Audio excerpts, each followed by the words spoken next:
My name is Marcus Epps. I am a fourth generation Euclidean. My great-grandmother first moved here and went to Euclid in 1962. So what I tell people is I'm not new to this. I'm definitely true to it. I am a business broker. I buy and sell businesses for a living. I think that in government, if we ran government a lot more like a business, then we'd be a lot more successful. I think in government, you don't have, in the private sector, you don't have an opportunity to go before people and ask for a promotion if you haven't done anything. And so I think in a climate in America right now, period, we're experiencing where people are realizing that it's not necessarily the market that's affecting our lives negatively, but it's career politicians who have just distorted the process. And so for that reason, I am in this race as a first-time candidate. And once again, thank you for the opportunity to be here. And just to clarify, first-time candidate for mayor or first-time candidate for public office? First-time candidate for public office ever. I've been an activist in Euclid, first stepped foot in council chambers in 2006, actually. And just kind of calling them out on crap that I know they said in one place that wasn't true in comparison to what they're trying to say before the people in council chambers on the camera on that particular night, and advocating for lower taxes and less government overall. And I think that we've been able to resonate with a lot of people in the city of Euclid because people know that if nothing else, Marcus says what he means, and he means what he says. And I don't have a record in public office of that experience, but my business experience proves that, as well as, again, me standing true to my word in council chambers over the last few years. So. Contrast, we have a former mayor. Right. Mr. Lynch. Right. Thank you so much. Dave Lynch. I was mayor of Euclid 1988 through 1995. They were pretty good years in Euclid. And at the end of those 8 years, I kept a pledge I had made when I first ran, which was to serve only 2 terms. And by the way, I did that because the regime I had defeated had been in control of Euclid City Hall for 50 years without losing one mayor's race. And 50 or 5-0, 1937 to 1987. Essentially, since that time, the city of Euclid has undergone a lot of transition in terms of the quality of life. Our vacancy rate in terms of abandoned homes, the article published August 17th on the front page of the Plain Dealer, was a Sunday, indicated that of all the suburbs in Northeast Ohio, Euclid had the second highest number of abandoned homes after the city of East Cleveland. And in fact, cities that are comparable in size, such as Lakewood had only 1/4 the number of abandoned and vacant homes. That has contributed to the decrease in our property values. And of course, the bursting of the real estate bubble a few years ago affected all communities. But Euclid especially has been affected, and you can tell by this high level of vacancy rate. The other issue is crime and safety. The city of Euclid has had a significant uptick in terms of crime during this period of time since I was last mayor again. And we have to address it in a very urgent way, both of those problems, in a very urgent fashion. As I mentioned last night at the candidates meeting, I'll be beating the drum throughout this interview on the concept of economic development, because I really do believe the city of Euclid can be great again, address these vacancies, and address the issue of safety by generating municipal revenue, not by increasing fees, increasing taxes, but by increasing jobs. Because Euclid exists almost primarily in its general fund. Kirsten mentioned this a little bit last night at the candidates meeting, that the general fund is financed almost exclusively by the payroll tax in the city of Euclid. So, for example, Lincoln Electric, which is our largest single private employer, it has such an impact on the community. By the way, it built its new international headquarters in the city of Euclid in the early 1990s. And that was a function of the fact that they were considering building that new headquarters off Heisley Road in their Mentor location. And when I got wind of that, I went to the chairman of the board of Lincoln Electric. His name was Don Hastings. He just wrote a book, by the way, called Behind the Mask, and said, you cannot build this anywhere but in Euclid because you are the cornerstone of our economy. 3 weeks later, as a result of the work we did, he announced the building of the new international headquarters in Euclid. That has to be the focal point. So as we talk about the other issues, they can only be solved if you have the revenue to do it, and you can't generate the revenue on people who can ill afford it. You have to bring new jobs in, and that'll be sort of a theme of what we're talking about today. Hi. Thank you so much for having us here today and the opportunity to talk and meet with you. I'm Kirsten Holzheimer Gail. Pretty much lifelong Euclid resident. My parents and grandparents as well grew up in Euclid, lived there. My siblings, 2 of my siblings are still there. I've been active in the community just about my whole life, starting with being active in our neighborhood group. I served as the executive director of Euclid Community Concerns, which was a grassroots nonprofit, and then a seat came open on city council. I was initially appointed to my seat on city council, and then ran 5 times as the Ward 1 councilwoman. So as a Ward 1 councilwoman, really had the opportunity to help work individually with residents, work with businesses, work with community organizations to strengthen our city. During the Department of Justice redistricting, I was term limited, sat out, and then ran for council president in February of 2008. And I've served as council president since then. I am running for mayor because during that time as a council member and being active in the community, I feel like I've been able to bring some positive things forward, really accomplish some good things for the community, but have also become frustrated in bringing projects forward and not having them administered in the right way. Passing legislation and not seeing it enforced, and being the city staff being accountable for making it happen.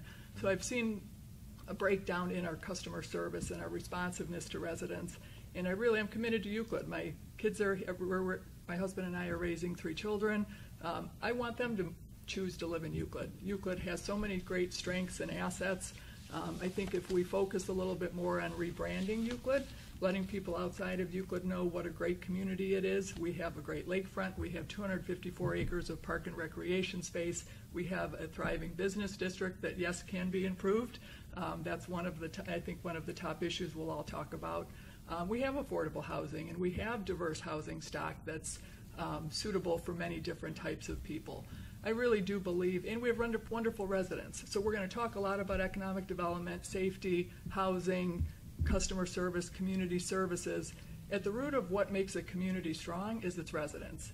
And so my work, I'm a community social worker by background. I have a master's from Case Western Reserve Mandel School, and I currently work there as well part-time as a field advisor. So I work with students who are in the social work master's program, helping them find their field placement, overseeing them in their field placement, and they're in agencies, community development corporations, city council offices, community organizations throughout Greater Cleveland. And so I've been able to see some of the successes in other agencies, what they're doing, some programming that's happening there. And I think Euclid can do a lot more in terms of working to strengthen our neighborhood, our partnerships, and doing things a little bit more creatively and innovatively. So I'm ready to move from the legislative side and the community side and really give my life and give my professional career to serving the city of Euclid. So Bill Cervenek is the current mayor. He's not seeking re-election. He's been, I think it's fair to say, a lightning rod for, as mayor of Euclid.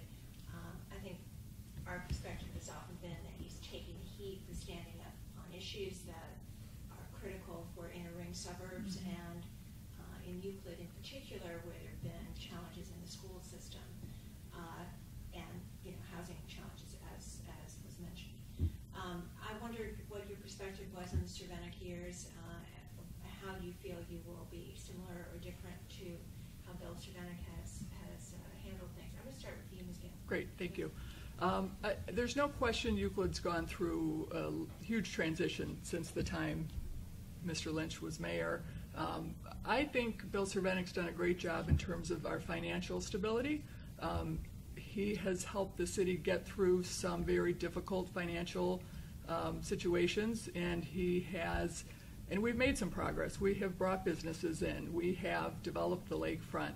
We've been able to maintain services at a high level. Is there more to do? Absolutely.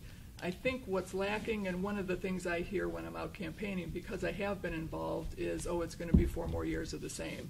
I think the biggest difference is the leadership style and the way we operate. And so Mayor Cervenek has made some really good progress, but there's also been some stumbling blocks in terms of programs that we've tried to bring forward and wasn't open to the idea. One example being council created the Office of Neighborhood Engagement. We wanted to really focus on building strong neighborhoods. We wanted kind of an office dedicated to solving resident issues. And so neighbor-to-neighbor issues, or a house that's vacant and nobody's taking care of it, or issues of safety. And so the opportunity to go out, meet with the neighbors, break down the barriers between the departments in the city. Unfortunately, we haven't had the support from the mayor, and so it's been difficult. People have not been able to work with our neighborhood engagement specialist. So there's been some, if it's not my idea, I'm not sure I'm going to listen. With me, my focus has always been about being cooperative, building partnerships. I'm open to listening to any idea. I really will I do my research always on all of the issues, all the alternatives, and then make a decision. So while I think Mayor Cervenik was, and he took some tough stances, but I think he did a great job of getting us through some very difficult financial times. He has helped us make progress. We've redeveloped our downtown, but we have a lot more to do. I think with a true planning effort in place and sort of creating a new vision and master plan for Euclid, that's a start. And so one of the things that I think I bring, that I know I bring, is that commitment to really getting the community involved in everything that we do. So being very inclusive, being very, having resident committees, resident-led groups to help us decide what do we want to be, not only in the next couple of years, but let's look out 10 years, 20 years. Yeah. And then working together, building the partnerships needed. The city hall can't do everything on its own. And so I think that different mindset that I bring of really being that community builder will make a big difference. Bill Cervenik has faced a very stiff wind of challenges throughout the entire 12 years he's been there. And from a management standpoint, he's an accountant by training and by profession. And so he has somewhat managed as an accountant, and there are great benefits to that because you have to have a balanced budget every year. The federal government overspends all the time, but under state law, cities have to balance their budget. And so that when the city of Euclid saw a stagnation in the amount of money coming in from this payroll tax, he had to make tough decisions and act. I'm not sure I agree with all of those decisions, so I wouldn't give him the A+ rating. A couple of items that are relevant to that. For example, he asked council to approve charging for trash collection in Euclid, and that's a general fund item, so that was initiated. In addition to that, the street lighting along your own streets, he initiated legislation to have the residents pay for that street lighting out of their pocket. The problem, and the reason that's difficult, is that there are different ways to control the engine of a city budget, and one is to control the spending or increase revenue. If you're going to use the increased revenue methodology, the most attractive way to do that is to bring in the more businesses so they generate the more jobs so you have the more revenue. I've always said that economic development in Euclid is kind of like the engine of a locomotive. And there's always, you've seen the old movies, there's a guy shoveling coal in there. Well, creating new jobs is shoveling more coal in the engine, and then the engine is pulling along all these train cars, and those train cars are police, fire, public service, community development. So I think Bill, to his credit, has focused on making sure that budget is balanced by doing some maneuvering, but I don't agree with those maneuvers because the net effect of those things he did to balance the budget was to deter people from wanting to locate in Euclid to begin with. So it kind of makes the economic development part of it harder when you're trying to attract a family. Buy a house in Euclid so it's an attractive community. By the way, in our community, you'll have to pay for the trash. Buy a house in Euclid, by the way, in our community, you have to pay for the street lighting. And Euclid is at a disadvantage in terms of the size of the housing anyhow. Most of the housing in Euclid was built in the late 1940s, 1950s, into the early 1960s. So you have acre after acre of 2-bedroom, 3-bedroom colonials or bungalows. So to attract people, you've got to have something else about the environment of Euclid which is attractive for them. And so that's been a problem. I will also tell you, however, and it gets to the sort of beginning part of your question, Bill has provided moral leadership. And what I mean by that is when he was taking the heat, There was a specific issue with the rezoning of property for the purposes of a housing development a church wanted to build in Euclid. And there was a very insidious component of our community that basically said, well, we don't want any more black people moving into Euclid. And so we've got to fight this zoning because it happened to be a black congregation church. Now, Bill knew what the right side of the morality of this was, and he was courageous in taking that position. I mean, courageous in taking that position. As a result of that decision, this insidious element in Euclid launched a recall petition against him. And by the way, I was proud to be part of that campaign to say, don't recall Bill, because sometimes it's tough to be a public official and do the right thing. And that kind of moral leadership speaks volumes about maybe what the next leader needs to be as well. By the way, when I became mayor in 1988, one of the insidious elements is what I was fighting against. And the prior regime had never hired a minority in city government except in rubbish collection. I hired the first minority police officer in the history of the city of Euclid in 1988, which is amazing to think. Advanced the years into 1988, and the city's only hiring its first minorities outside of the trash division. But that's how bad it was. Jack Johnson was hired as the assistant finance director, first minority assistant finance director in the history of the city of Euclid. He eventually became the finance director and eventually actually ran for mayor in Euclid. So I think during my administration, we were able to change the tone, and I think Paul Liaski and Bill Cervenek have taken up the gauntlet, so to speak, in terms of demonstrating some moral courage, and Bill's done a great job in that regard. But there is an element that I'm concerned about in terms of that leadership, and that is that Euclid is 13 square miles, and the northern strip of it is along north of Lakeshore Boulevard. Then between Lakeshore Boulevard and Euclid Avenue, there is another section, and then south of Euclid Avenue, there's an additional section. It's almost broken up into threes. However, the city's commercial development focus has almost exclusively been on Lakeshore Boulevard. The other day, one of our former councilmen, in fact, he was at the meeting last night, said, look, I've called the city. We're talking about streetlights being burned out for weeks and weeks on Euclid Avenue. Now, Euclid Avenue and south is where the predominant numbers of minority citizens live.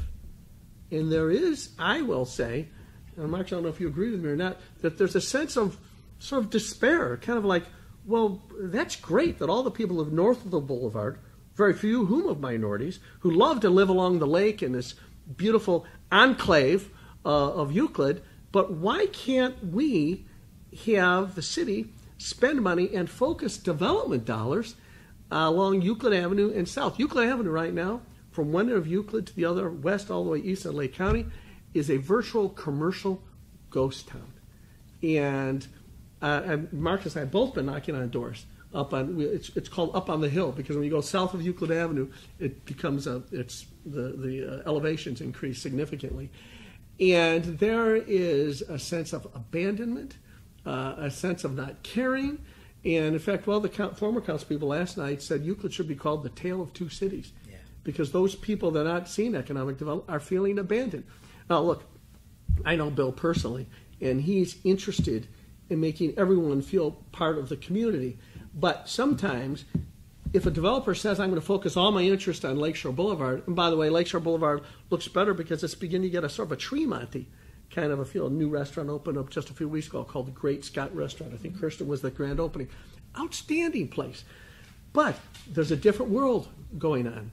And my general sense of Euclid is that many minorities have moved from the inner city into Euclid because the cost of the housing has made it affordable for them, finally. And so they're in the suburbs, and they think they feel abandoned.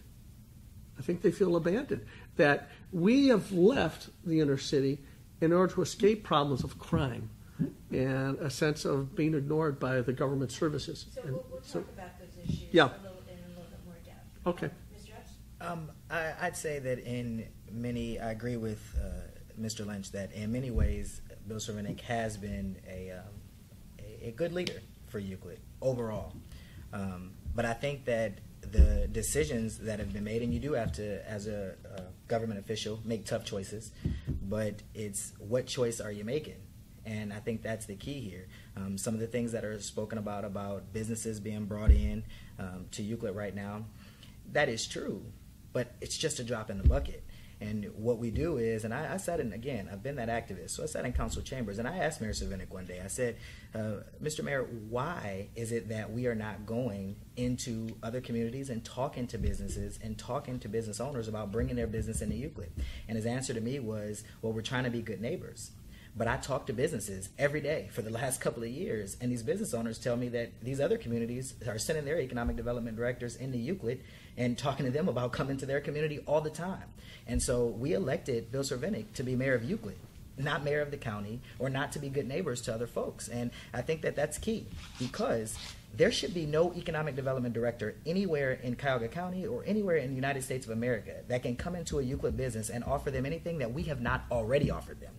Doesn't the county have an anti-poaching agreement with all the communities, including Euclid? Well, here's the thing. If that's the case, then everybody needs to be fair and agree to that. But these businesses, again, are talking to me, and coincidentally, the businesses are the businesses that are on Euclid Avenue that are saying this, where these business owners... If it comes to your attention, can't you sort of report them as violating their agreement?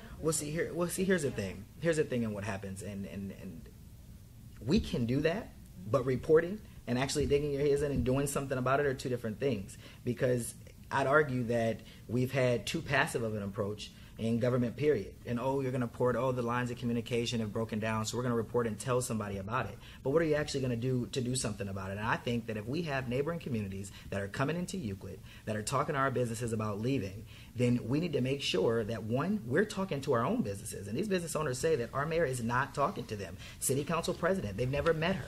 They've never met their own council person who serves in their ward. That's a failing strategy. And as a business broker, I know what it takes for business to succeed, and government has to play a role. And when you have a city mayor who says that they are not doing anything to bring in new businesses because they're trying to be good neighbors, and you have those same communities that are coming in and trying to take our businesses away from us, and many of these businesses are leaving. We lost over $2 million in income tax revenue last year alone from businesses that are leaving that said the mayor never came to talk to them about ways they could stay or about what they could do to help them in purchasing the property that they're leasing at the time, or whatever the case may be. We have got to be in our businesses every day, every day. Mr. Lynch said something last night that was very key. The mayor does need to be the de facto economic development director. The mayor needs to be the one personally that's talking to these businesses about staying in Euclid, and we have not had that in the city of Euclid in the last 12 years, and I think that's unfortunate. As a result of it, we have seen many, many businesses leaving. Again, this isn't my perception, Ms. Sullivan. This is what the business owners in Euclid are telling me themselves, and we've got to do something about it. Does this mean that Euclid does not have an economic development director? We have an economic development director, but the economic development director is clearly not doing his job. And, they put forth legislation all the time, and city council, which is very unfortunate, and that I do, I feel bad for council members for that. The council president, I wouldn't put in the same boat with the other council members, but I think that city council does have a hard time because the administration doesn't talk to them.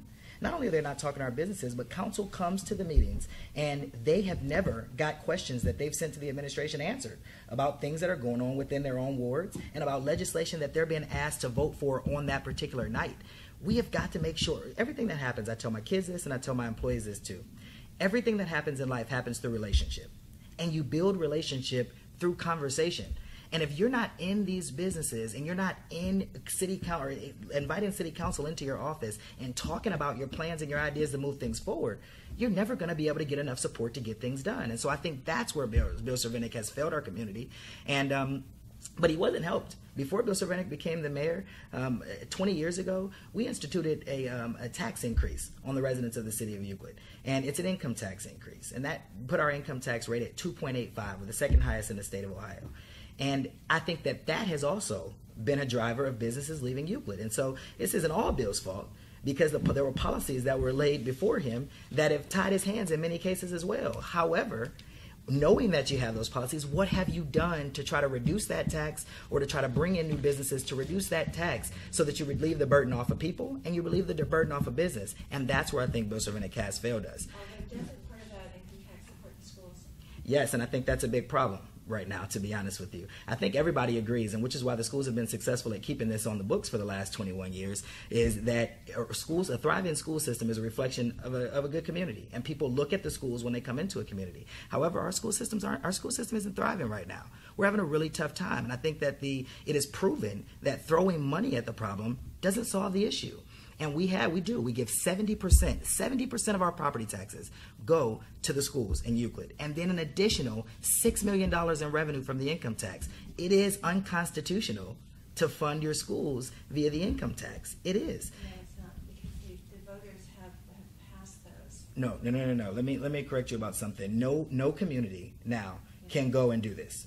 It's unconstitutional, and no community can do it, and we are the only city in the state of Ohio that does it. I guess I have a different perspective, and there are other communities that do fund their schools with the income tax. I think we've gone kind of farther afield from the question, which is... Well, probably because I've been interrupted and asked a couple of questions in the middle of it. So just to kind of get back to that, I will say that what's important is that you're building relationships with people, and that's what we haven't been doing. What's important is that you have a tax code that makes sense to support business, and that you have regulations that make sense to support business and working folks as well. And we don't have that in Euclid right now. So I do have a plan that will reduce the shared income, that will eliminate the shared income tax in Euclid, which we reduce that 2.85 tax rate to 2.6. Now this is going to give a $3 million tax cut to working families in Euclid, and because we're eliminating the shared portion with the schools, it's going to bring an additional $3 million in revenue into the city. We have to do this. How often do you have an opportunity to cut taxes to working folks and increase revenue at the same time? You don't have the opportunity to do that. Let's talk about the schools, because that's a pretty radical proposal that you're suggesting. The voters enacted that tax. You want to take it away from the schools, which are already struggling. Absolutely. As the superintendent has stated on numerous occasions, because of community schools taking essentially a larger share of the students in Euclid than many other communities, and kind of leaving the public schools with the most difficult to educate. That's at least his perspective. So if you take away a good portion of the funding of the Euclid schools... It's not a good portion. 7% of their budget. Not a good portion. I mean, if I lost 7% of my income, I would consider it a pretty good portion. Nonetheless, I'd like to hear from your opponents what they feel about that and how they see the quality of the Euclid schools impacting the community. Well, before you do that though, because you didn't, we need to make one thing clear, okay? And that's that we're not taking money away from the schools that hasn't already been replaced. Governor Kasich just gave a $5 million increase in funding to Euclid City Schools. This plan is going to take $6 million away from them. We also built 4 new schools in the last 5 years, and these 4 new schools are exceptionally energy efficient, and that's saving us upwards of $1 million a year. So the $6 million is covered. We're not taking money away from the schools. What we're saying is we don't need to give more money to the schools right now. Yes, I would like to talk about the joint income tax, also called the shared income tax. And in fact, last night we were asked that question, and both myself and the council president had said, we're willing to look at doing something about the shared income tax, and we understand the impact perception may have on the business community, but we have to account for the well-being of the schools. She was committed to that because obviously you can't take $6 million away from any government program at the municipal level at least, and on a macro basis say, we're taking $6 million away, good luck, and hope everything works out. You just can't do that. So what I'm trying to get at is that the joint income tax, and I call it the joint income tax, and by the way, that legislation was written by Dave Lynch. I knocked on every door in the city of Euclid to have the shared income tax passed in 1995. The state legislators had passed a law allowing a municipal government to share its municipal revenue with the schools. And, by the way, on that state legislation, only one community in the history of the state of Ohio has taken advantage of it.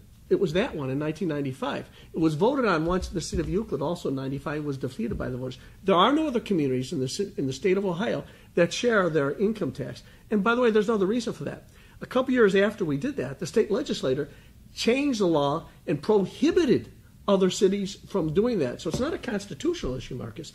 It is a state legislative issue. And speaking of constitutional issues, the Ohio Supreme Court 25 years ago declared unconstitutional the funding of municipal of schools by virtue of your property tax. And the reason it's unconstitutional, by the way, is a child should not have the quality of their education determined by the fact that they live in a community with a lot of rich homes.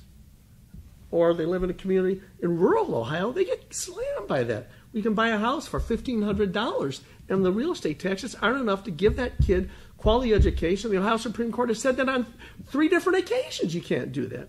So The reason I pushed for that shared income tax is House Bill 920 forces schools to establish levies that are frozen in terms of their opportunity to grow. And so schools always have to go back because those values, what you get from that millage, is frozen at a certain level. So I sat down with the superintendent at the time. I said, look, what if you could have a source of revenue that grows so that when I'm fighting for jobs, you get some of the benefit for it? As a matter of fact, it gave these schools an incentive to want to help us with tax abatement, because when we brought in new jobs, we'd bring in more income tax, which they could share. And so we gave the lion's share of it, 6 out of the $10 million generated by it, to the schools. And there's another element that's very, very important. Marcus talked about this is unfair to the residents. As I mentioned before, our income tax is a payroll tax. The majority of people that are paying that tax don't live in the city of Euclid.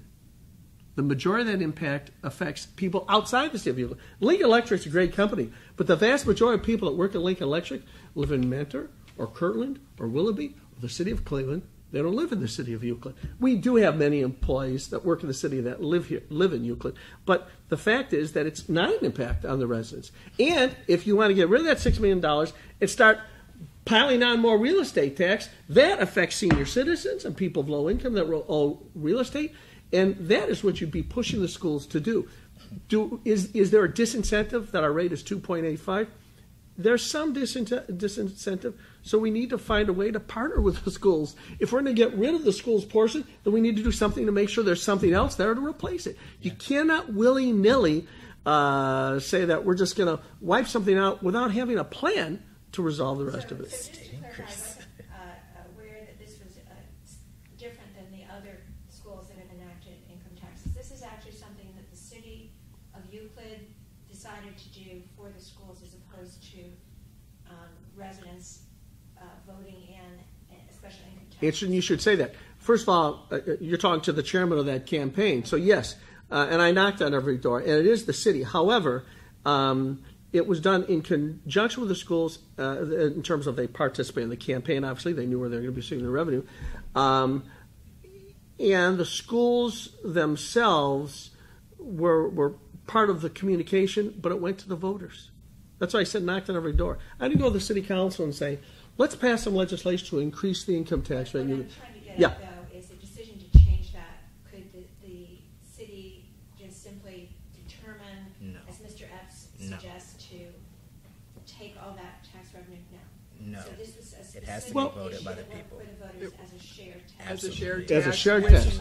Which The only one in dedicated portions to a portion to the city, And a portion it was- to the schools. It could not be changed Yeah, and it without was- voter. The It voters was would have to essentially a agree. 60% to the schools, 40% to the city. But I want to mention one other brief point before we leave that. That shared income tax rate, which puts Euclid at 2.85%, Euclid gives a 100% credit for income tax paid by residents to other communities. And not every community does that. Cleveland Heights certainly doesn't do that because they're a bedroom community. Why am I telling you this? Because Euclid is not the highest effective income tax rate in Cuyahoga County, not by a long shot, because these other communities do not give the 100% credit. So in the net, we are not paying the highest. The schools are getting some more money, and if we dynamically are going out to create new jobs, gosh darn it, the schools get more money too, and they're part of our economic development program as a result. Thank you. I would not support eliminating the 2.85 without a plan to replace the funding for the schools. Absolutely, the state of the schools and the city are intricately linked. The 2.85, and my kids went through Euclid schools through middle school. So my kids were in the schools. They have wonderful teachers. They have wonderful opportunities. A big piece of the schools, the report cards don't tell the whole story, in my opinion. You can get a good quality education in Euclid. But if we were to just take $6 million away from the schools without any kind of plan, it would devastate the schools. State funding comes and goes. The $5 million is not a 1 year $5 million. It's over the course of 2 years, and other things have been cut back. I'm not an expert on school funding by any means, but I do know from the community's perspective, strong schools are an important element as we're trying to attract homeowners and families, renters and families. Anyone who has kids, they're going to look at the schools. The schools have done a good job putting things in place. Your question gets to how does that impact businesses coming in? How does it impact residents coming in? We have attracted businesses.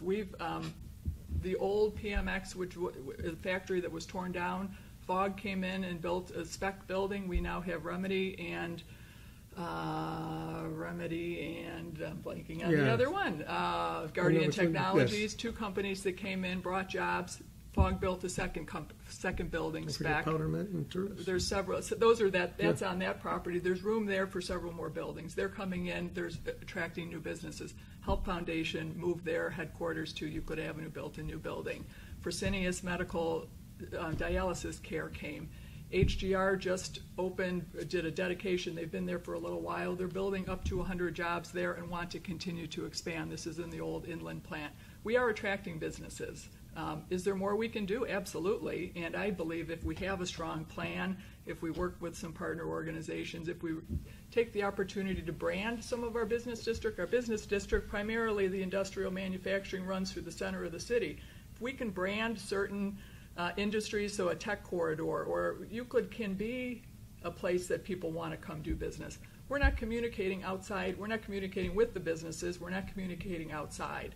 So the commercial brokers who are showing property to people, they don't know the good things that are happening in Euclid, that we have a downtown that's been invested in $15 million since we did our TLCI Master Plan, Transportation for Livable Communities initiative. We've made some great progress. Euclid Avenue needs work. I want to go back to that. I don't want to address everything the others have said, but we have a plan now. The TLCI in downtown Euclid, when we had that plan, we've seen $15 million of private and public investment since that plan was done. We just finished and are beginning the first steps on the TLCI in Euclid Avenue. That was a plan that goes from one end of the city to the other, and we're hoping that we'll see the same redevelopment opportunities with that. One of the main shopping centers now is working with our storefront development program to upgrade and do a whole new facelift on their property. We are investing. There's been new roads. There's been sewer projects. There's been activities along Euclid Avenue, absolutely. Do we have more work to do? Absolutely, we have more work to do. Back to the school, sorry. But no, I would not support it. I think it would devastate our community if we were to cut that out without. But we do need a long-term plan. Our taxes are high, which is a burden on our residents, which people look at when they're moving into a community.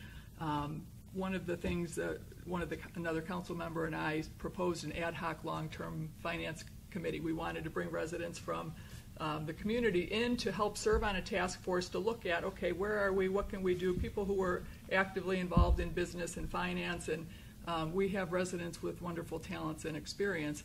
We presented that. The mayor said, oh, let me work on a couple of things first, and it never came to fruition. We had asked a couple times. It's one of those things, we couldn't pull it together if they don't have access to the finance department, to the information in City Hall. So that was another example of, I think, of an initiative that we brought forward that really didn't get the support of the administration, was difficult to take through. But part of what I want to do, and I think our residents, we have wonderful, talented residents, very diverse residents, and I think they want to help, they want to be a part of things. And if we offer them that opportunity, I think in terms of a business roundtable, so getting the businesses together to, number one, hear what else is happening, but also share their ideas and their needs so that we can develop that plan and work with them in a stronger way. From the financial component, there's a professor who works at the Weatherhead School, business school, that lives in Euclid. He has great expertise and experience, and so I think there's lots of people. You said you would come back to me.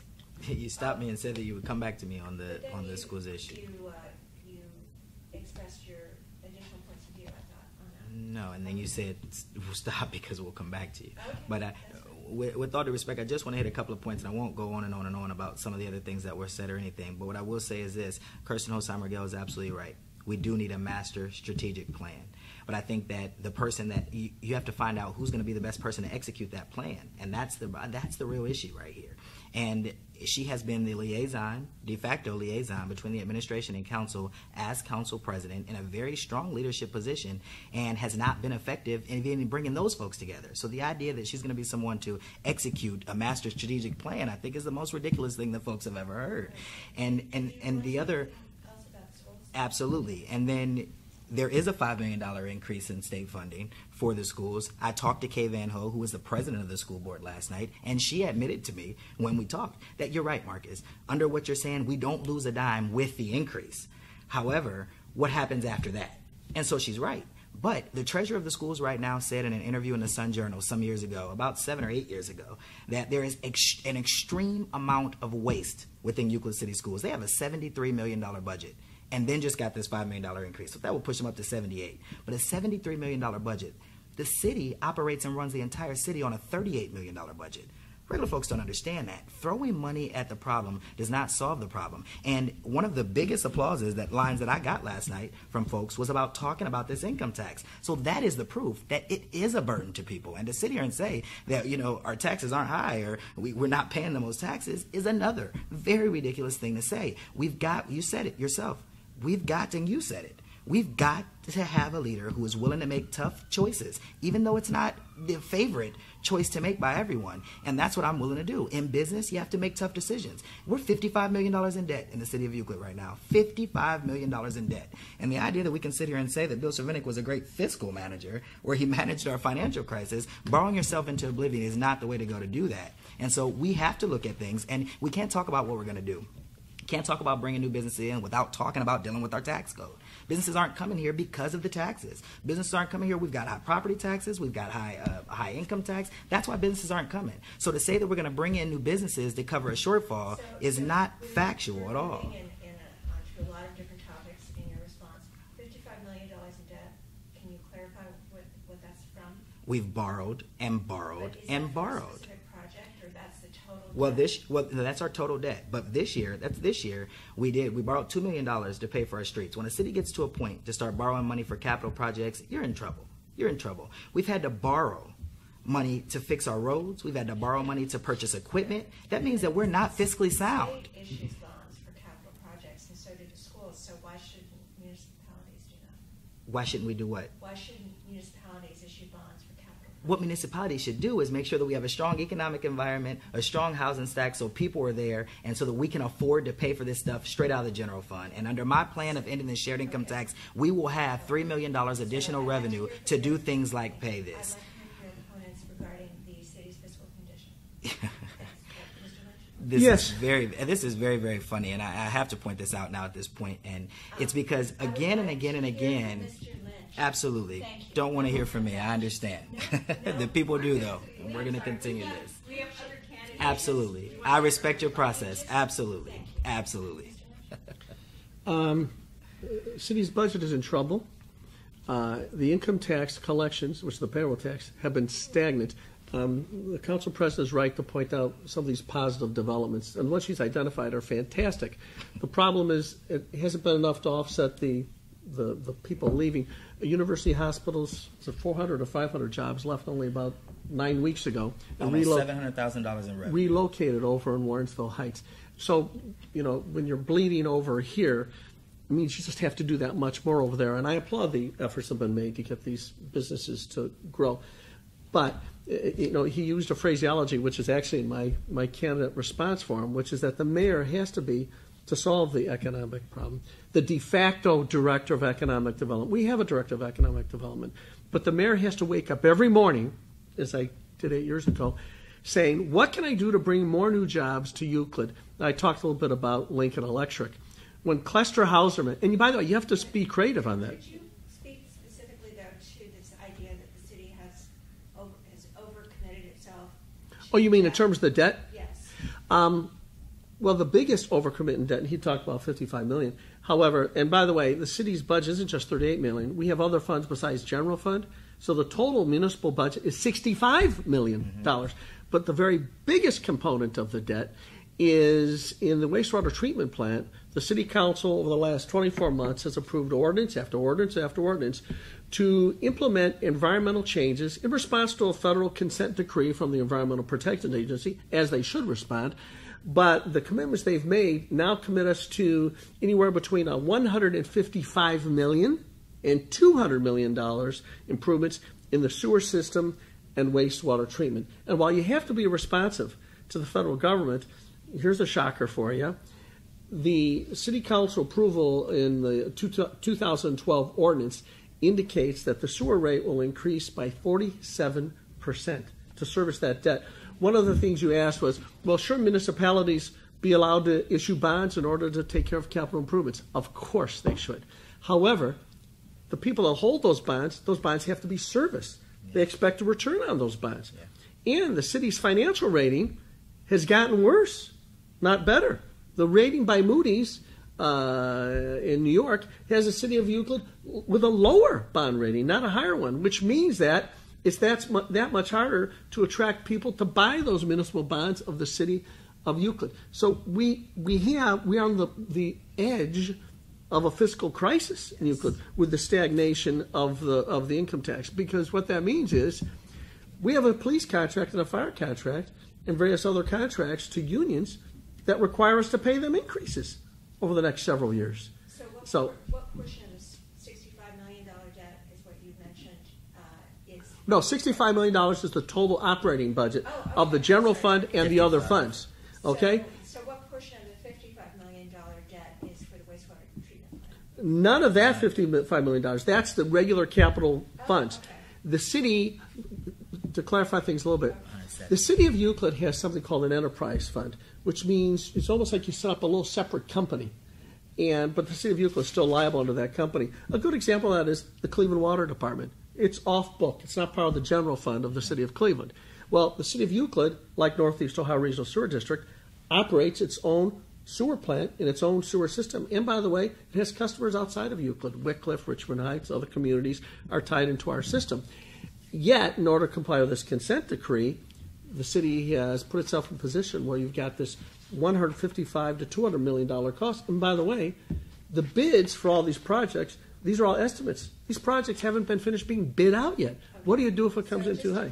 So the $55 million debt is exclusive of whatever wastewater. Wastewater, that's right. Yeah, that's separate. That's right. Okay. But the roads, the road improvements you've talked about, do come from our bond fund, and because it's stretched to the limit, the city of Euclid can't tap into that anymore, and it's a frightening thing because we have to fix roads and curbs. It does seem rather extreme to have a $55 million regular debt with a $65 million operating budget. Exactly. Well, it does. Ask where that 55? I have our most recent auditor's report that indicates we have a double A3 rating, which is still a good rating. Moody's has reported that we are low to moderate in terms of our debt. We're in that low to moderate position. This particular item says our general obligation bonds, this is through the end of 2014, are at $25 million. So I'm not sure where the $55 million comes from. If you can... This was said to me when I asked a question in council chambers by the mayor himself. So I understand your reports, and those things help career politicians sell their agenda. But the facts are we're $55 million in debt, and that does not include, like you said, the wastewater treatment issue, which is going to cost the residents another $170 million. We don't know what that includes because if it's just the general obligation bonds, it's not $55 million. So perhaps you could. And the waste, can I talk about the wastewater treatment plan as well? So the numbers we've now heard, 150 to 200 and 170. It's at $170 million. The plan, right now. This was a consent decree by the EPA. So the city and the EPA came to an agreement after several years of discussion and work that we have to do to make sure the lake stays clean. The lake is our number one asset. It's important that we make sure we have clean water. It right now. So there's a number of projects in that. The rates were set between 2012 and 2025, and there's certain small increments. I'm not sure where the 47% comes from either, because I have those numbers, and the way I've added them up, it's 33%. But that's over the course of until 2025. Incremental, right. Not every year incremental increases, and I'm happy to give you the chart. I have the chart here. The other thing that's important to remember is Euclid is lower than Northeast Ohio Regional Sewer. We're lower than several other communities in that cost. Is it still high? Is it a burden on our taxpayers? Yes, but we're under a consent decree in order to do the work. We have to do the work. And so, I think it's naive and probably irresponsible to say we don't have to do that work. We can. And those rates were set up in order to pay for the work that needs to happen as part of the consent decree. So that and there's no way the city can pay cash for everything we do. That's part of municipal finance, is you borrow to do a road, you borrow to buy a fire truck because you're going to use it for the next. It's the same like buying a house. I mean, there's no. It's not bad to have a level of debt. We have the ability to pay it back. We have the But that's bond the retirement problem, Kirsten. fund. We don't have the ability to pay it back. You don't. So Mr. Epps has said that the debt is $55 million. He said he heard that directly from the mayor in a city council meeting. Do you have any idea where that? She was there. Where that number what that number might be referring to? I don't. Did you hear the mayor say that? I can't remember that exact amount. I'd have to look back at the notes. I mean, we were about $53 million in debt before they went out and took this new loan for streets this year, political season. They want to clean up some streets and fix some holes that people have been complaining about for 8 years. And so before they come out to do that loan, it was asked, where are we in our debt now? I asked the question, and another council person asked the question as well. And at that point, it was 53. Well, so if we just borrow, perhaps that one second, includes the please. So if we wastewater just treatment borrow, fund. I'd have to look and find. I don't have that information. I think I can help clarify this a little bit. The city of Euclid has general obligation bonds, but then also has special service bonds earmarked for particular projects. We've had different projects besides wastewater over the years. Right. So when you add in all those other things, it gets you an additional general obligation up to around this $55 million. However, they still have to. I appreciate you clarifying that, but you still interrupted me in the middle of me saying something, so I want to make sure that I finish this. Because he interrupted me to start talking in the first place. Mr. Epps, would you please let Mr. Lynch finish Sure. his sentence? Go ahead. Okay. Go ahead. Sell it.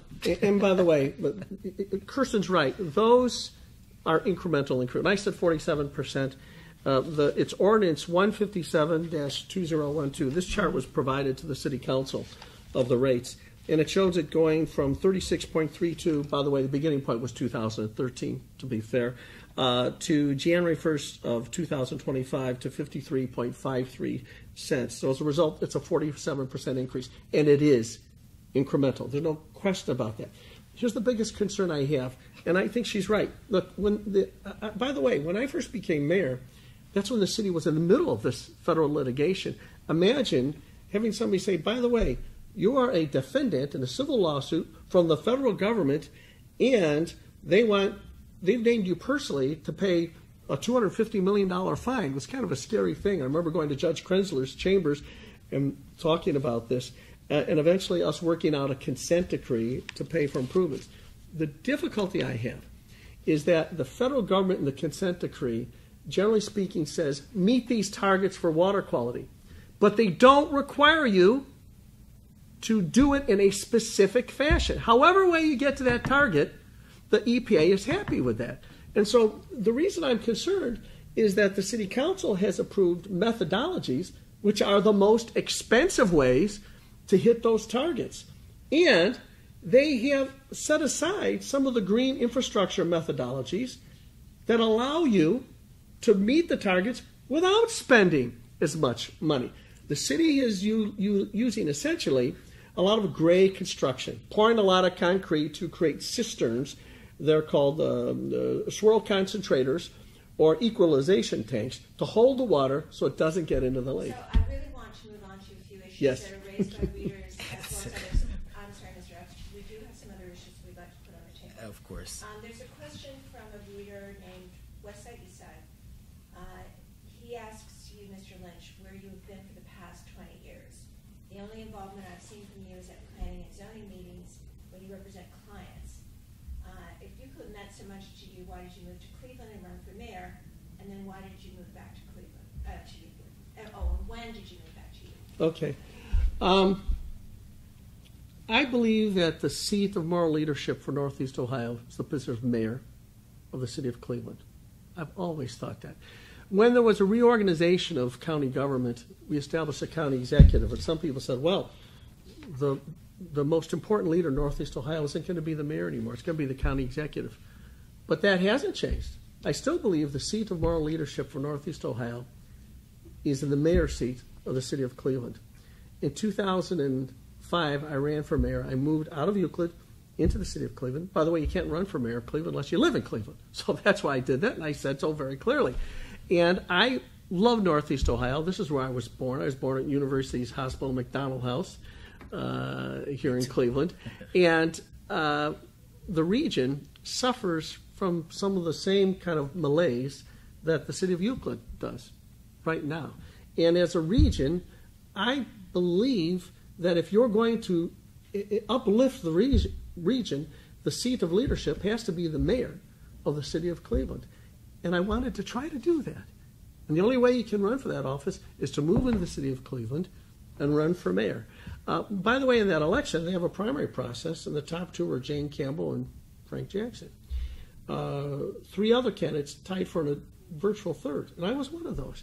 I still believe Cleveland holds the key to the moral leadership of our community. When you travel, do you say, when someone says, where are you from? You say, North Olmsted? No, you say, I'm from Cleveland. This is our home for all of us. After that period of time took place, which was a 2-year period, I moved back to the city of Euclid because my home happened to still be available that I had lived in before. We had sold our house on a land contract, and those people had not paid on land contract.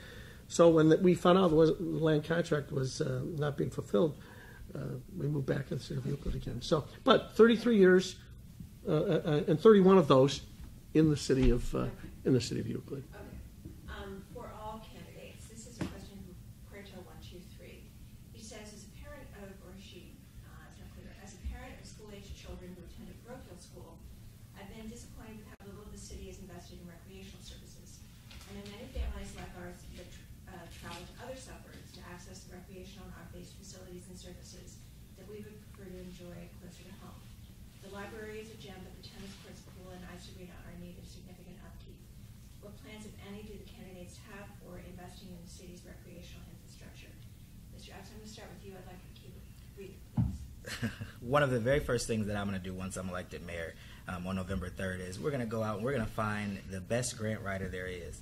And we're going to hire a full-time grant writer. Now, there are many other communities right here in Cuyahoga County that have full-time grant writers that do nothing but write grants for the entire city. We've got to do that. We've got a lot of great needs, and there are a lot of federal dollars out here that can help with some of this stuff. And one of our biggest concerns in Euclid, it's a part of the reason why our crime is increasing the way that it is. It's a part of the reason why folks don't want to frequent and visit our library anymore, because it's flooded with young people. We have got to, and we've had this shared income tax with the schools, but the schools aren't sharing with us. We don't have access to those facilities. When the school's out, the bell rings, they kick them onto the streets, and those kids either flood our library and are a disruption there, or those kids blanket the city. So I'm going to have a full-time grant writer that is going to make sure that in the first 2 years of my first term that we are going to build a state-of-the-art rec center that's going to keep our kids off the streets. We cannot keep making cuts, which City Council has continued to approve, within our rec programs and within our recreation department, and then complain about our kids blanketing our streets. So this is a very big concern, and a full-time grant writer getting federal dollars to pay for this stuff, along with making sure that we have a good, solid general fund and additional revenue coming into our general fund. We're going to make sure that we can not only pay for, but upkeep a state-of-the-art rec facility for the young people in the city of Euclid. Providing activities for our youth and community at large is an important element of city government, I think, but it can't be city government alone. We're fortunate to have citizens groups that help: Euclid Boys League, Euclid Youth Soccer, Euclid Hockey Association. They're community volunteers who help put on rec programs. We have a YMCA, Family Y, in our community. I've been at meetings over the past couple months with them. They're interested in upgrading their facility. They're interested in working in partnership with us.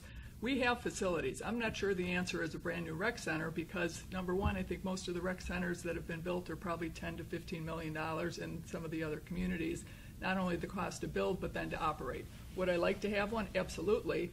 But I think there's partnerships and there's facilities in place that if we coordinate our efforts a little better, we can provide excellent programming for our youth.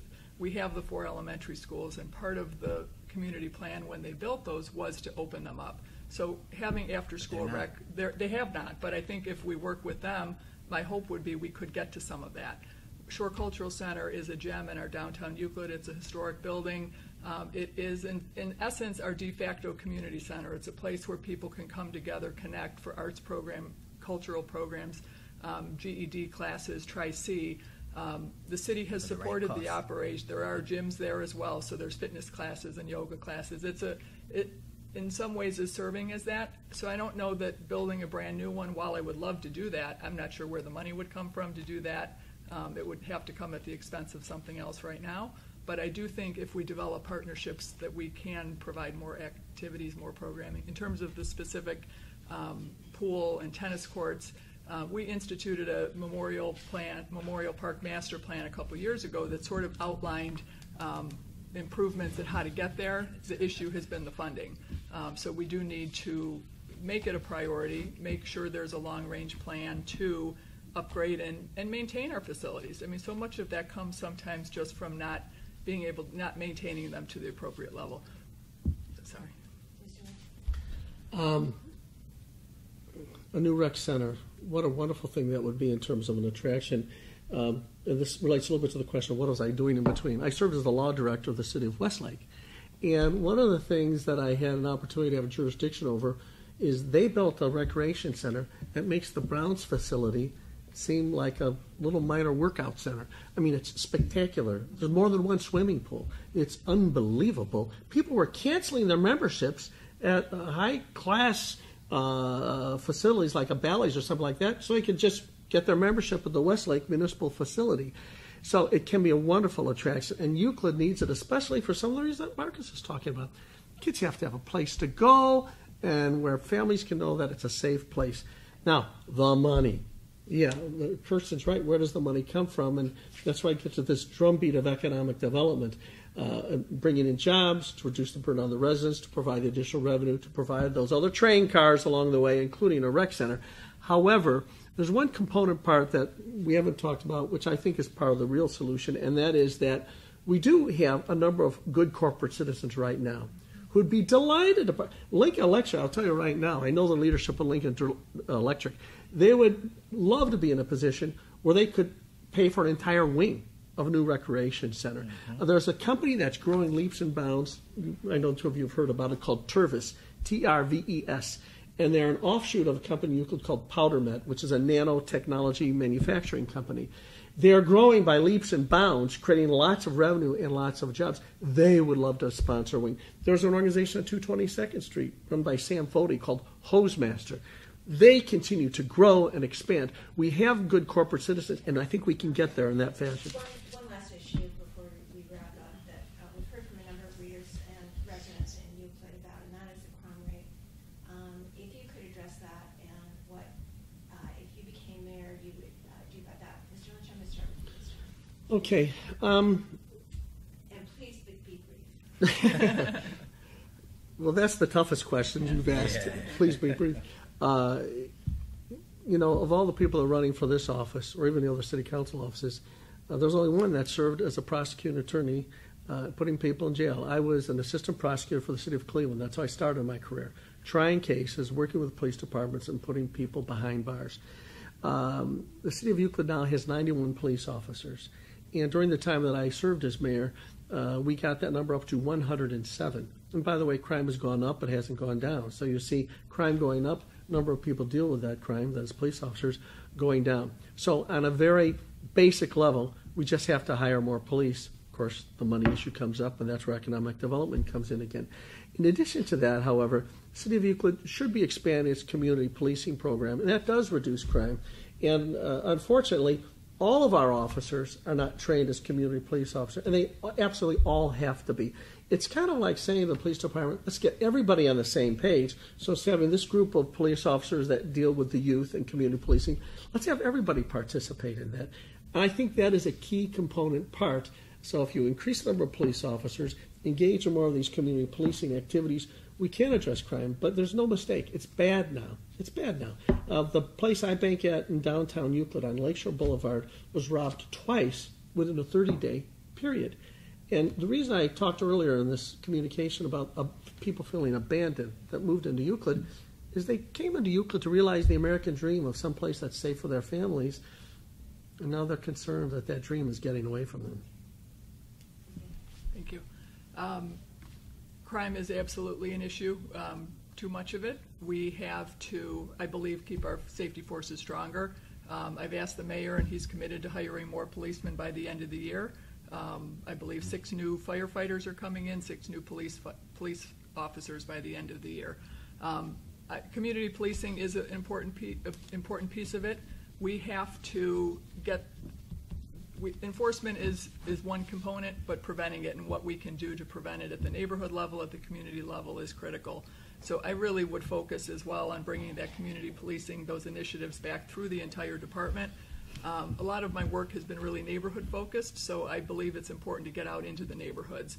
After an event, we need a community group. It can be a combination of officers and community members who are trained and who are part of potentially a community relations board or something along those lines to bridge build relationships between the police and the community. And if there's an event on the street, we need to get out there. We need to be on that street, meeting with residents, talking with residents, not sharing the details so we give up the case to be able to prosecute them, but so that residents know. Because at the end of the day, they want to know what happened. They want to know, it doesn't matter if it's somebody who came in from Cleveland. It's still on my street. And what we're doing to prevent it, what we're doing to get at the root cause. Certainly, the staffing is important. Technology is important. Using data, and now with our Chagrin Valley Dispatch, we get data in a different way. So we know the time of the day. We know where crimes are happening. We can use that data then to look at and hopefully send people out during those times, have larger shifts. At times when we know that the data says there's historically problems. Will that solve all the answers? No, but making sure our officers are well trained, making sure they represent the community in terms of diversity and in terms of who they are is important. I think we need to do better at building those relationships between community and police. The very first thing that we can't do with increasing crime is make cuts in safety forces. In budget hearings this year, the mayor announced that he was not going to be hiring officers to replace retiring officers. He also made cuts and laid off firefighters. With crime increasing and our call volume increasing, which it has increased by over 14% in the last few years, we have to make sure that we are not making cuts in safety forces. Folks want to see more cops on the street, but you do want to make sure, like Kirsten talks about, that those cops represent the community and that those cops are more diverse and that those cops are trained properly in how to operate their jobs within a community as diverse as Euclid. So it is important that we do make increases in safety forces, and some folks talked about taking our numbers up from 91 up to 107 at the levels they were when Mayor Lynch stopped or left office, but no. We need 120 cops on the street. We do. And not only do we need 120 cops on the street, but the first thing we need to do before we deploy those cops on the street is we do need to bring in smart folks from around the nation and smart folks from right here in the county to put forth workshops and training programs to make sure that these officers understand what community policing is really all about. Community policing is a great term.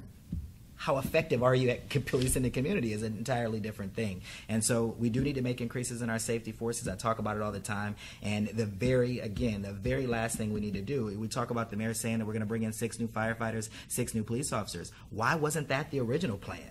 We got to stop being so reactive and start being proactive in some of the decisions that we're making. And one thing I want to make sure that I clarify too is that, career politicians are very, very, very, very good at this. Okay, very, very good at this. But the most important thing folks need to remember is that it's supposed to be for the people and by the people. And we need people in the deciding chair again. These smart folks are supposed to be working for us within the administration, not being the ones that make the decisions for us. And that's what I think the folks at Euclid are going to do on November 3rd. Can I add a footnote to that? He's made a very good point. But of the 91 police officers in Euclid, in a population that is approximately 50% African American, 2 of those police officers are African American. And when you engage in community policing, it's the part of, as Kirsten was saying, forming a relationship with the community. So when that officer is out on the street, it's not just that kid over there. It's Jimmy, who lives at 2722 Tremaine Avenue. He knows him and has a relationship with the family already. But there are some cultural barriers with our police department by not having enough people of color serving in the police department. And the city's aggressiveness in solving that problem is paramount, not just adding numbers, but adding numbers of officers that can help change the diversity level of our own police department to get a little bit closer to what our community is. We haven't yet gotten your candidate sheet. I sent a text message to one of our advisors that sent it originally, so I'll make sure you get it when I get out of here. So now we'd like to wrap up. Just if you could very briefly, state, pretending that Sharon and I are standing on our front porch with very little time, your kind of porch speech, as it were, your door speech, your door knock speech, why you are the best candidate for mayor. I'm going to start with you, Mr. Lynch. Sure. Well, we talked about a lot of problems, as I mentioned. I said I would beat the drum in terms of economic development. These two parties are qualified, I think, to serve in the position of mayor, and I think they both aggressively attack the issue of economic development. They do have somewhat of a track record of success in that area, however. And to exemplify that, I'll talk about Park, Ohio, when they were trying to make a decision whether to move into the city of Euclid. The head of Park, Ohio is a fellow by the name of Ed Crawford, and he was being courted by a lot of communities. And I went to him one day and said, Mr. Crawford, what's deep in your heart? Because he was the decision maker. He says, you know what? This building we're looking at in Euclid, I would love it had the same address that my father's building had when I was a kid. I said, Mr. Crawford, that's an even number. The building's on the odd side of the street. He said, that's the kind of thing that would show me commitment. So I went to the Postmaster General of the United States. We got the address that he wanted. If you drive up Euclid Avenue right now, you see this building. Its number's out of sequence. It's on the wrong side of the street. But Park, Ohio decided to move into the city of Euclid. When Cluster Hauserman was trying to figure out whether to move in the city of Euclid, the head of that organization said, we've got to figure out what to do, and we want a community that's going to put all of their passion behind making us succeed. So I went to the superintendent of schools and I said, get me the marching band of Euclid High School. He said, what are you talking about? They loaded up on a bus, and we went to the headquarters of Cluster Hauserman. He was blown away, and 2 weeks later, they made a public announcement they would be opening in the city of Euclid. It has to be a moral, almost life or death depends on it. By the way, our economic life or death does depend on it. And I just think under these circumstances, both are great people and love the city, but I think I offer the opportunity for us to recapture the mojo that's kind of gotten away from us. I just say the same thing that I've been saying here, and I think my opponent is right, that economic development is a big component of it. You've got to be able to pay for this stuff. And Euclid has always been a community that has been sustained by manufacturing industry and by business. And with those businesses leaving due to inefficiencies in government and in our tax code and regulations, as a result of it, the burden is being left at the feet of residents. And so what I'm calling for residents to do in this race is to vote for a candidate that understands what regular grassroots issues are, because I've lived them, I've dealt with them in my own personal life, and neither one of my opponents have dealt with that. And I think that that is the most important piece of this. When you ask me my porch speech, what do I tell people when I knock on their doors? I tell folks, in this election, career politicians mean us no good. They mean themselves well, they mean their own personal interest and their donors well, but they don't overall mean well for the entire city of Euclid. These folks do love Euclid. I do know that. They love the community. They still live here, and they can afford to leave, so they would leave. But many of our residents can't afford to leave, and we need somebody behind the deciding chair in the mayor's seat that is going to think about those residents first. And I'm the only candidate in this race that's going to wake up every day doing just that. Thank you. Thank you. I'm running for mayor because I believe very strongly in this future of Euclid. I have great hope that we can rise, revitalize ourselves, and be a first-choice suburb, a suburb that people choose to live, work, and visit. We can be proud of the community that we have. We have wonderful strengths. We have a wonderful lakefront. We have a business space. We have commercial districts. We have parks and recreation. Most of all, we have a wonderfully diverse, talented, creative resident base. I truly believe if we empower the people to get involved in a better, in a more efficient way, or a more important way, if we create a new image outside of Euclid so you people know what we have. I love Euclid. I don't want to live anywhere else. And I've committed my life, really, my working life, not as a career politician, as a community servant. I've worked on a part-time basis as a councilwoman. I worked as an executive director of a community organization. I've led the council. I've worked with the administration. I've worked with businesses. I've worked with the faith community, the community organizations. I've been at community events, more community events, neighborhood meetings, block clubs than I can count. And I love it because it gives me the opportunity to meet and talk with our residents every day. What I've learned from them, what we have experienced together, is we have challenges. We need to work on safety. We need to improve our housing. We need to bring the business base in because that is the tax base. That's what will allow us to do the services that we need. But most of all, we need to make sure government is responsive to people. We need to get back that customer service focus. We need to make sure when we pass an ordinance that it's going to be enforced. And so while I feel like I'm proud of the initiatives we've brought forward through council and through community involvement, there's been a roadblock in some ways of really initiating those and making them happen. And so that's really why I want to be mayor. It's not going to be about me, it's going to be about the community, because that's what it's about. I have great hope, I have great faith in our community. I honestly believe we can be that first choice suburb that people, a success story of an inner ring suburb. And so I look forward to that opportunity. And I know I can't do it myself. I know I need to work cooperatively with residents and with all the community partners and council. So I look forward to that challenge and great opportunity.